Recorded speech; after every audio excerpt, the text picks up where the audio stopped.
he and his Secretary of State been more vocal in supporting the reform movement? May I answer that? Reza. First of all, it's not. The Green Movement would have absolutely nothing to do with Iran's nuclear program. They would pursue the nuclear program in the same way that this regime is pursuing the nuclear program. There is 100% agreement in Iran on its right to enrich uranium as far as it sees fit, as long as it's not weaponized. So that's simply not true. Secondly, what exactly is it that you want Obama to do? What do you want him to do? Make a speech? You want him to reach out to the Iranian people? We stand with you as you stand for your rights? Because that worked great during the Bush administration. In fact, every time President Bush said something to that effect, usually the reformers in Iran would say, stop. Stop reaching out to us. You're not helping. It's a simple, simple equation. If you have no relationship with the country, you can't do anything to change that country's behavior. If you got nothing that you're giving that country, then you can't punish that country. We have no role to play in Iran's internal politics. That's why President Obama has been quiet, and frankly, that's why this movement has succeeded as far as it has, and that's why I agree with Dr. Amiri, it's continuing to succeed. Thank you. Sir Eldon, this is a question for you. It ties in with this issue of denuclearizing the Persian Gulf. How can you say Iran feels as threatened by Israel if as Israel is threatened by Iran? Israel has never threatened or denied Iran's right to exist, whereas we know the president of Iran has questions the legal existence of Israel. What's your response to that?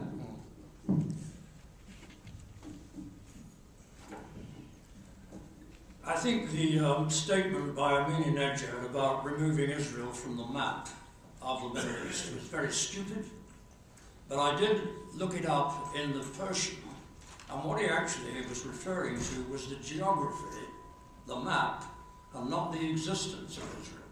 But the way he put it was very foolish. I think the point he was trying to convey is that the Holocaust was a European event, and one result of that, of course, was the greater pressure for the Jewish people to have a home, and the home turned out to be in Palestine. It could have been somewhere else, but Ahmadinejad was making a very Persian argument that since this problem was created by, quote, the Europeans, essentially the Nazis, it should be resolved in Europe, not at the expense, he says, of the Arabs, and that was the logic of his argument. Unfortunately, it has been turned into a question of the survival of Israel.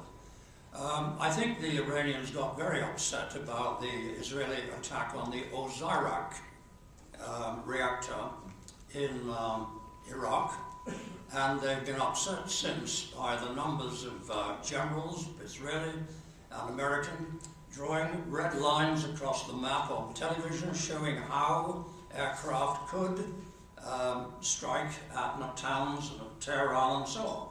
And that certainly upsets them. That's why you get some of the reactions coming back. I think the Israelis are very smart, and between them and Iran, there are circumstances, I think, in which there could be some agreement on a nuclear-free, non-aggression pact, which would suit both of them in the Gulf. Thank you, Sir Eldon. Dr. Amiri, it seems, this is from Andrew Sussman, it seems to me that as long as the Baji remain in force, that they are a significant factor in Iran, controlled by the Ayatollahs, that no real political change will occur in Iran. Do you agree? No, I think I just mentioned that the idea of the God's representative on earth has been shattered. I don't think any longer the Ayatollah has as much power and as much respect as they used to have. But I'm not saying that the regime is going to disappear tomorrow or next year.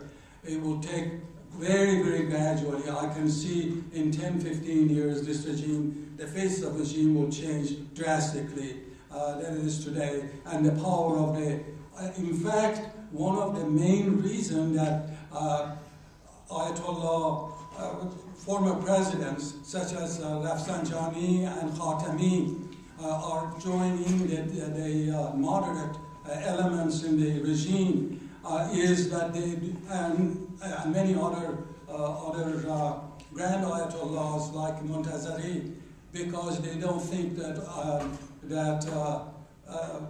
the faqih or the top theologian should have that much power, and this power is going to be reduced and is going to be ignored. I don't think they can maintain the kind of force that they used to have, particularly after what happened in the June elections.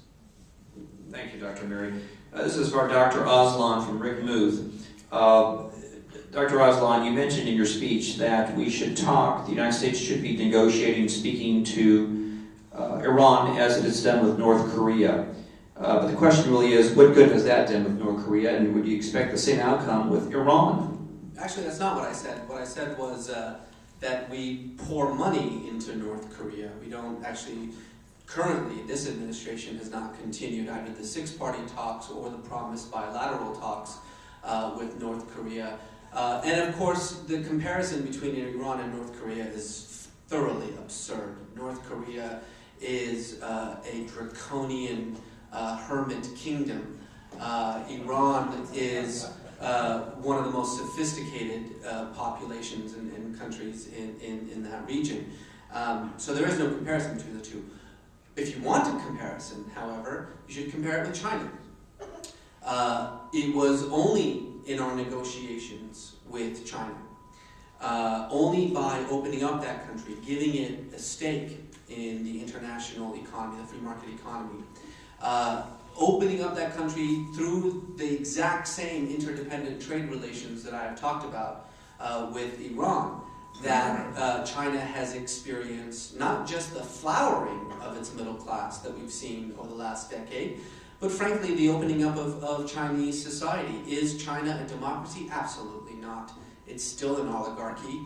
It still defines itself as a communist nation, though frankly how you can be the second largest economy on the planet and dare to call yourself communist, I suppose we could, that's another conversation.